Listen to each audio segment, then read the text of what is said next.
TV 타임즈. 네, 오늘은 더마카와 함께 시선 집중 2부의 문을 열겠습니다. 어서 오세요. 네, 안녕하세요. 더마카입니다.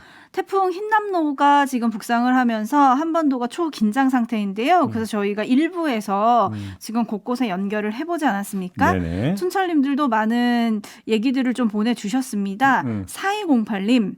저희 하우스 농가들도 초긴장 상태입니다.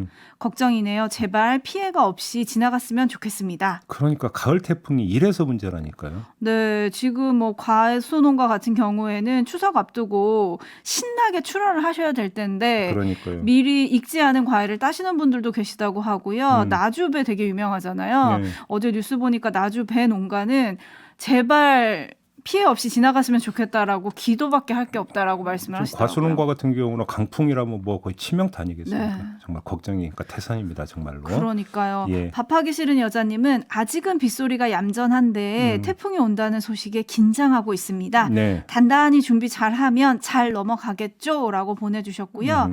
사람답게 사는 세상님은 흰남노가 비바람과 해일을 몰고 온다는데 아직은 이곳 어촌에는 비도 바람도 없이 후덥지근함만이 감돌고 있습니다. 네. 얼마나 크길래 이런 전조 증상이 무겁게 짓누르는 걸까요? 어제는 면장님과 해안을 중심으로 마을 곳곳을 점검하고 배를 모두 대피시켰습니다. 라고 보내주셨고 통영에서 아마 펜션을 하시는 분인 것 같은데요. 오늘 밤은 잠 못 자는 밤이 될 것 같습니다. 여기는 파도가 점점 거세지고 있습니다.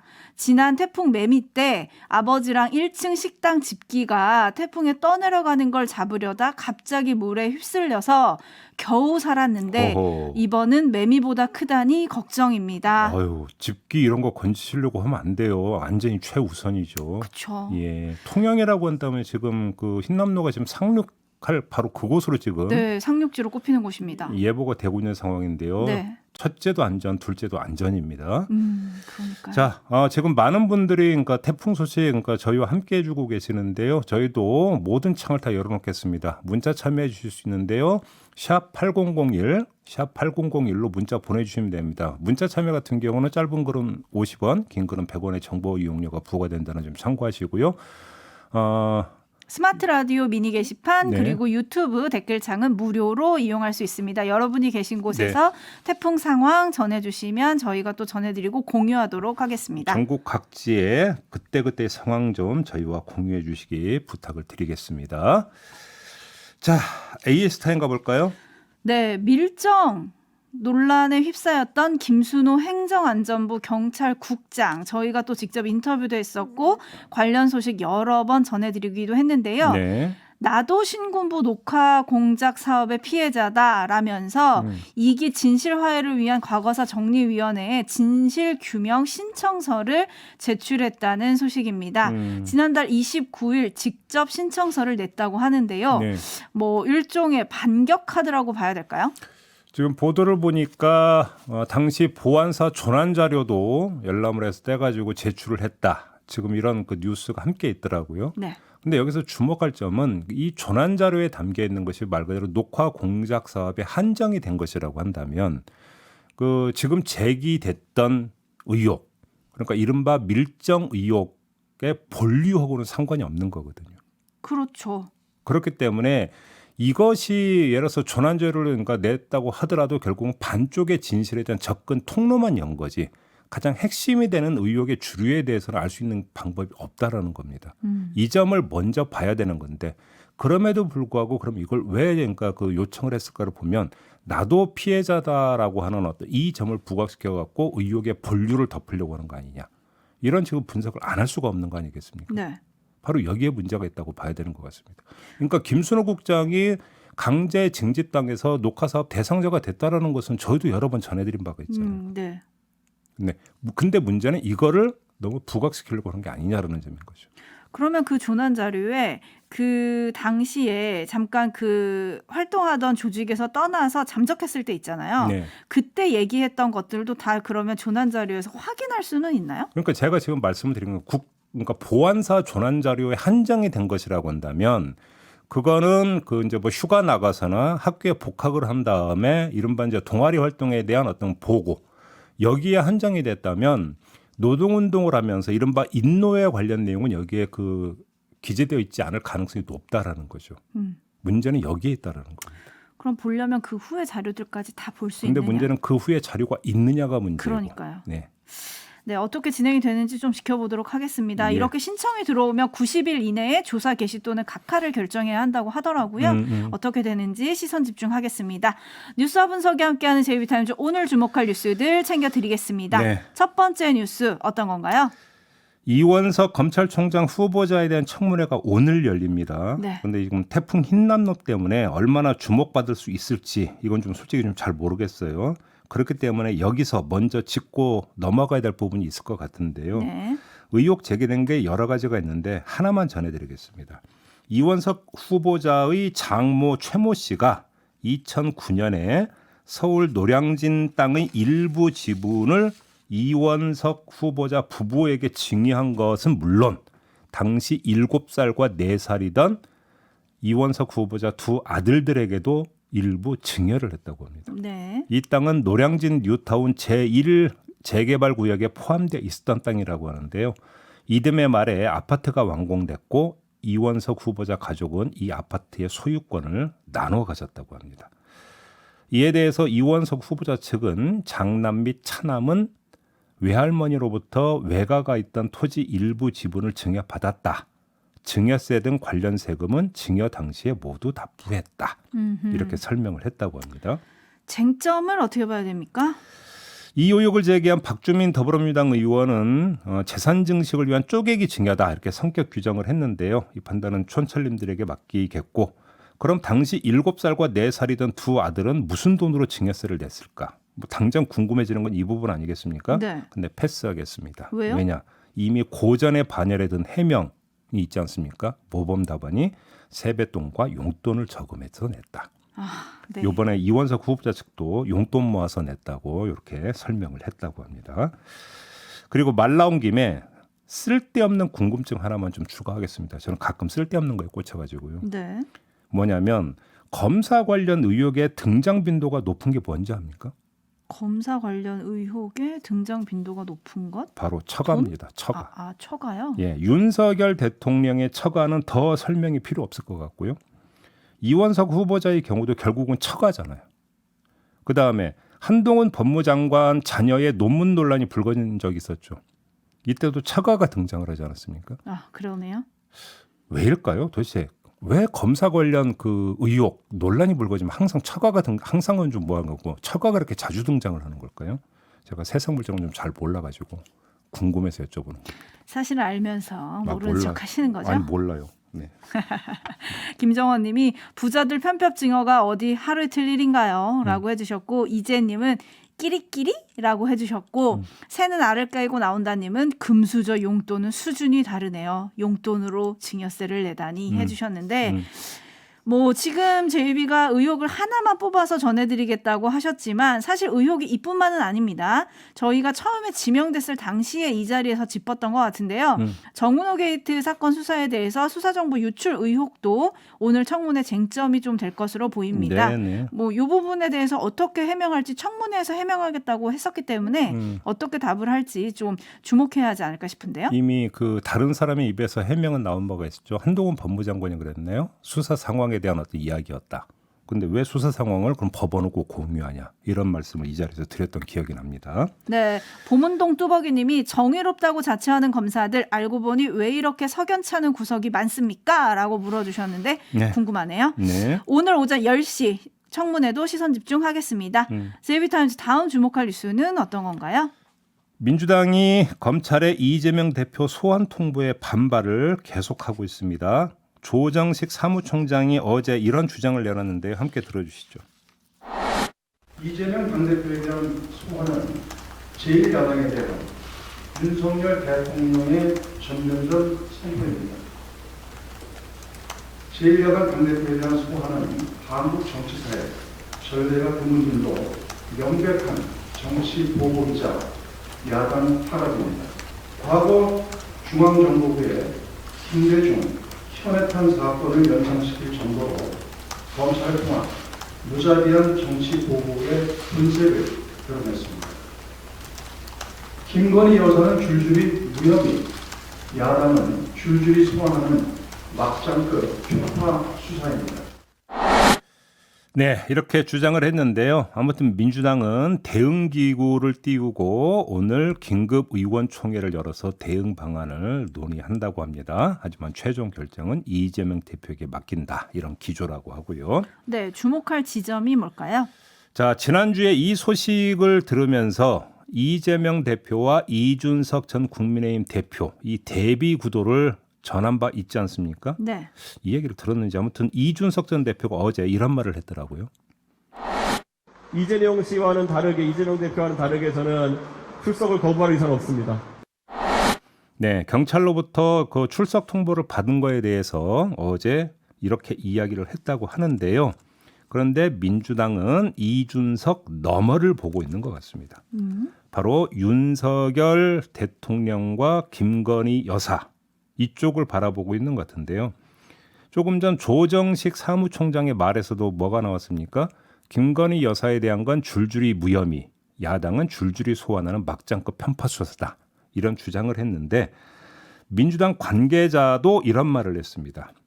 오히려 걸리는 것이 더 많은 쪽은 저쪽이어서 선제 공격을 한 것으로 보인다. 여기서 저쪽이라 하면 윤석열 대통령 측을 뜻하는 것이겠죠. 자, 이게 무슨 말인지는 굳이 설명이 필요 없을 것 같습니다. 걸리는 게 많다라고 하는 것은 결국은 김건희 여사 관련이라고 일단 상식적으로 그렇게 이제 추측할 수 있는 거 아니겠습니까? 네. 바로 이 점 때문인지 민주당은 연일 김건희 때리기를 하고 있습니다. 즉 김건희 대 이재명 구도를 만들고 있는 것이죠. 이 구도에서 나온 게 김건희 서면 조사와 이재명 출석 통보. 이걸 지금 대비하고 있는 거 아니겠습니까? 관련해서 검찰은 서면 조사 의향을 물어본 적이 있다고 반박했지만 이재명 대표 측은 이걸 또 재반박한 일이 있었었고요. 자, 비리 의혹엔 비리 의혹으로 대응하고 조사엔 조사로 대응한다. 이런 기조인데 중요한 관전 포인트가 여기서 잡힌 것으로 봐야 될 것 같습니다. 이재명 대표의 대응이 김건희 여사에 쏠린 마뜩찮은 시선을 흐트러 놓을지 아니면 김건희 여사에 대한 무혐의 결정과 서면 조사가 이재명 대표의 억울함, 더 나아가서 윤석열 대통령의 불공정을 부각시킬지 이게 하나의 관전 포인트로 추출이 된다. 이렇게 정리할 수 있을 것 같습니다. 네, 이재명 대표가 지난달 31일 비공개 최고위원회에서 김건희 특검법에 대한 강한 추진 의사를 드러냈다. 이런 보도가 오늘 아침 신문에 실렸습니다. 네. 김건희 특검법과 함께 본인 의혹에 대한 특검법도 받아들일 용의가 있다. 이런 말도 했다는데요. 네, 그러니까 결국은 연계를 하고 있는 거죠. 연계를 하고 있는 것인데 그러면 이재명 대표와 관련된 검경 수사가 나오면 김건희 여사를 소환을 하고 김건희 여사와 관련된 의혹과 내지 수사가 나오면 이재명 대표를 소환하는 다시 말해서 양쪽이 여야가 계속 이렇게 물고 물리는 이제 공방이 진행이 된다라는 이야기가 되는 것인데요. 네네. 여기서 결국은 여론이 어느 쪽으로 더 쏠리느냐 지금 이걸 봐야 된다는 이야기가 그러니까요. 이재명 대 김건희 이 구도가 좀 얼마나 먹힐지 일단 촌철님들의 반응을 좀 살펴드리면 머글레님 쫀쫀하게 무슨 의총의결입니까? 그냥 출석하십시오. 나도 출석했으니 누구도 출석하라. 이러면 되지 않습니까? 네. 라고 해주셨고요. 니코마스님 이재명 의원 나갈 필요 없을 것 같습니다. 망신주기 소환이라고 봅니다. 라고 해주셨고 메리골드님은 주가 조작 의혹 김건희 여사도 포토라인에 세워야 하는 거 아닌가요? 라는 의견도 있고 반면에 아까 머글레님처럼 뭐 이재명 의원 남 생각하지 말고 일단 떳떳하면 나가는 게 더 정치인으로서는 좀 당당한 거 아니겠냐? 뭐 이런 의견들 좀 엇갈리네요. 네. 이거 오늘 뭐 결정을 하겠죠. 오늘이 5일이고 어떤 거 출석하라고 한다는 내일이니까요. 네. 오늘 중으로 결정을 하지 근데 않겠습니까? 이게 의총까지 열 사안인가요? 대표이기 때문에. 아, 네. 대표이기 근데 때문에. 또 선택은 대표가 한다 그래가지고. 네. 네. 법원의 가처분 결과 이후에 좀 조용하게 지역을 돌던 이준석 전 대표가 어제 대구에서 기자회견을 열지 않았습니까? 네. 요것도 좀 분석해달라는 의견들이 있어가지고요. 잠깐 여쭤볼게요. 당이 지금 추석 전에 비대위 출범에 열을 올리고 있는데 뭐 여기에 대한 여론전 맞불 전략 뭐 이렇게 봐야 될까요? 중간 다리가 필요했다고 봐야 되겠죠. 왜 그러냐면 본인이 낸 2차 가처분 신청에 대한 어떤 그 법원의 신문은 14일로 예정이 돼 있지 않습니까? 많이 떠 있지 않습니까? 그리고 그 사이에 일단 상임 전국이 열어서 당원 개정안 일단 그 넘겼고 이제 전국위가 열리게 되는 것이니까 여기서 그러니까 여론으로 대응하기 위해서는 또 하나의 이벤트가 필요한 것이죠. 중간 다리로서. 그래서 어제 기자회견을 자청을 했던 것 같습니다. 네, 거기서 이제 대구에서 죽비를 좀 들어달라 이런 얘기를 했고 되게 신랄하게 비판을 했는데 이걸 가지고 또 국민의힘이 계속 받아치고 있더라고요. 오늘 근데 중요한 게 전국에 관련한 일정도 있지만 혁신위 일정이 또 있습니다. 그래서 네. 2호 혁신안이 어떤 게 나올까 이게 또 좀 관심이던데요. 그로 인한 파장도 좀 있을까요? 그런데 지금 혁신이 아니 1호가 이미 발표가 됐는데 별로 관심을 끌지를 못하지 않았습니까? 네. 2호도 그럴 가능성이 높다고 봐야 되겠죠. 근데 그거는 조금 논란이 되지 않을까요? 왜냐하면 자격 시험을 지금 총선까지 도입을 한다는 거잖아요. 그게 당시에 의원들 사이에서는 조금 논란이 있지 않았나요? 글쎄요. 그게 그렇게 큰 논란이 될까요? 이미 한번 치러봤기 때문에. 아하. 다시 말해서 시험이 뭔지를 모를 때는 민감하겠지만 한번 치러봤잖아요. 그렇게 되면 민감도는 떨어진다고도 볼 수 있는 거 아니겠습니까? 아, 그렇군요. 네. 알겠습니다. 어떻게 진행될지 시선 집중하겠습니다. 네. 뉴스와 분석이 함께하는 제이비타임즈 다음 주목할 뉴스는 어떤 건가요? 정의당이 비례대표 사퇴 권고 당원 투표를 실시를 했고 그 결과가 어제 오후에 나왔습니다. 결과는 부결이었습니다. 네. 투표율은 42.10%였고요. 그러니까 이 의결 요건을 넘어선 어떤 투표율이었었고 내용은 반대가 59.25%, 찬성이 40.75%였습니다. 가결을 시키기 위해서는 과반 찬성이 필요했는데 미달이 됐던 거죠. 그래서 부결이 된 거고요. 네, 어떻게 봐야 될까요? 어떻게 되는 겁니까? 이렇게 되면. 우선 이전부터 짚어보죠. 자, 저희도 그 찬반 연쇄 인터뷰를 한 바가 있지 않습니까? 네. 여기서도 나온 이야기지만 비례대표 사퇴를 권고하기 위해선 비례대표들에게 귀책 사유가 있어야 되는 거 아니겠습니까? 논리상으로. 헌데 이게 분명하지가 않았었습니다. 이에 따라서 책임을 묻는 투표가 아니라 정치적 해법 모색을 위한 투표로 의미가 규정이 됐다. 이렇게 봐야 되지 않겠습니까? 네. 그것이 부결로 이어진 것이다. 이렇게 보니까 일단은 좀 분석을 해볼 수가 있는 것 같고요. 다음은 부결 이후인데요. 그렇죠. 정의당은 일단 큰 혼란 없이 차기 지도부 선출에 들어갈 것으로는 보입니다. 일정상. 그나마 혼란 대신 질서를 얻었다는 점에서는 안도할지 모르겠는데 문제는 그 질서가 변화와 충격을 가져오는데 한계로 작용할 가능성이 크다라는 점. 이게 또 하나의 현실이 되는 거겠죠. 그러니까 정의당 입장에서는 멀리 가기 위해서 천천히 가겠다. 이렇게 생각할 수 있을 거예요. 하지만 천천히도 한도가 있다. 총선이 얼마 남지 않았다. 바로 이 점인 것이죠. 바로 이걸 그러니까 딱 기준점 잡아서 한다면 천천히 가는 게 임팩트 없는 것으로 비춰진다면 총선에 어떤 영향을 미칠 것인가. 그게 아마 고민이겠죠. 네.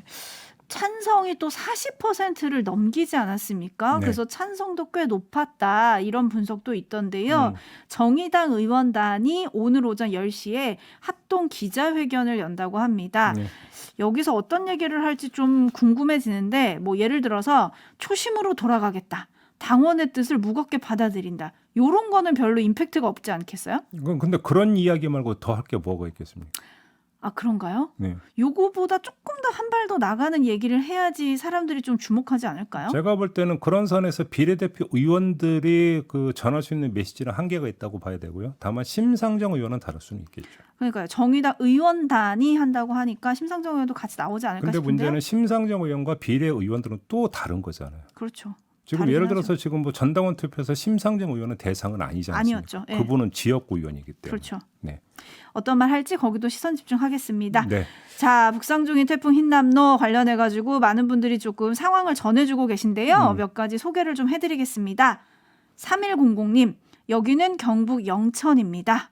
뉴스에서는 한 번도 경험해보지 못한 태풍이라는데 지금 너무 고요해서 오히려 더 무섭습니다. 저는 과수 농사를 하는데요. 사과나무가 부디 거센 바람에 이겨내 주길 바라는 간절한 마음뿐입니다. 그리고 1544님도 문자 주셨는데 남원 지리산 아랫마을이라고 합니다. 근데 아직은 바람은 없고 비만 조용히 내리고 있는데 가을 타작을 해야 되는데 벼가 다 쓰러질 것 같아 걱정입니다. 벼값이 하락해서 걱정인데 피해가 크지 않기를 기도합니다. 이런 문자를 주셨는데 지금 가뜩이나 지금 쌀값이니까 많이 났거든요. 그러니까요. 그런 상태에서 또 여기서 정말로 뭔가 태풍이 와가지고 벼 수확에 차질을 빚으면 이중고가 발생하는 거 아니겠습니까? 그렇죠. 정말 큰일이고요. 네. 그리고 4075님은 대구라고 지금 문자 주셨습니다. 빗방울이 조금씩 떨어질 뿐 아직은 고요합니다. 제발 이 상태로 지나갔으면 하는 바람입니다. 태풍이 오지 않으면 더할 나위 없겠지만 하필이면 왜 이때입니까? 뭐 이런 또 문자를 보내주셨고요. 네, 긍정서진님은 우리나라는 야외 간판이 많아서 바람 불면 더 조심해야 합니다. 오늘 모두 조심해서 다닙시다. 이런 의견 또 보내주셨어요. 가급적이면 오늘 내일은 아주 불가피한 경우 아니면 나들이를 좀 삼가하시는 게 제일 좋을 것 같습니다. 그렇죠? 네. 그리고 3702님 전남 구례라고 했어요. 점점 바람의 세기가 강해지고 있다. 이렇게 좀 문자 주셨고요. 1896님 학교시설 관리 담당자입니다. 경남 지역 학교도 비상입니다. 재난 취약시설 점검 등 우리 아이들의 안전 기도합니다. 이런 문자를 좀 보내주셨네요. 네, 그리고 1878님은 남해고는 비가 오기 시작했습니다. 바람은 아직 약합니다. 아무 피해 없이 넘어갔으면 좋겠습니다. 라고 해주셨고 3318님은 여기는 울산입니다. 후덥지근하고 습기가 끈적끈적 하늘은 회색 바람도 비도 아직은 없습니다. 너무 고요해서 무섭습니다. 라고 보내주셨습니다. 아마 이제 오늘 오후부터 이제 아마 본격적으로 그러니까 좀 태풍을 실감할 수 있지 않을까 뭐 이런 거 좀 전망을 해볼 수 있을 것 같은데요. 오늘 밤을 넘기는 게 참 가장 중요한 것 같습니다. 그리고 내일까지 네. 가장 고비가 오늘 밤부터 내일까지가 아닐까 이런 생각을 좀 하게 되고요. 이은하님이 또 문자 주셨는데 부산인가 봅니다. 부산 비 오면 침수되는 곳 많습니다. 동래천도 물바다 되겠네요. 이런 또 걱정하는 그러지 않길 바라겠습니다. 그런 내용을 보내주셨고요. 네, 피노키오님은 오키나와 사진 보니 정말 어마어마하더군요. 걱정됩니다 해주셨고 파라나00님은 빨갛게 익은 자두 사진을 함께 보내주셨는데요. 안동입니다. 자두가 익어가는데 걱정입니다. 라고 해주셨어요. 네. 이 농민들 아마 피해가 상당히 클 것 같습니다. 근데 좀 풍수의 보험 같은 경우가 아마 좀 드셨는지 어떤지 좀 잘 모르겠습니다만 들었다 하더라도 그것이 뭐 100% 보전된다고 볼 수가 없는 것이겠고요. 그러니까요. 근데 참 어떻게 뭐 이 방법이 또 그러니까 마땅한 방법이 또 있을 수는 없는 거고요. 그나마 이제 수확철이 됐으면 미리미리 따놓으면 좀 좋을 것 같은데 그게 아닌 경우는 또 방법이 없는 거 아니겠습니까? 아무튼 조금이라도 예상보다 조금이라도 피해가 좀 덜 했으면 좋겠다. 이런 바람만 전할 수밖에 없을 것 같습니다. 자, 이 바람 전하면서 JB타임스 마무리할게요. 수고하셨습니다. 고맙습니다.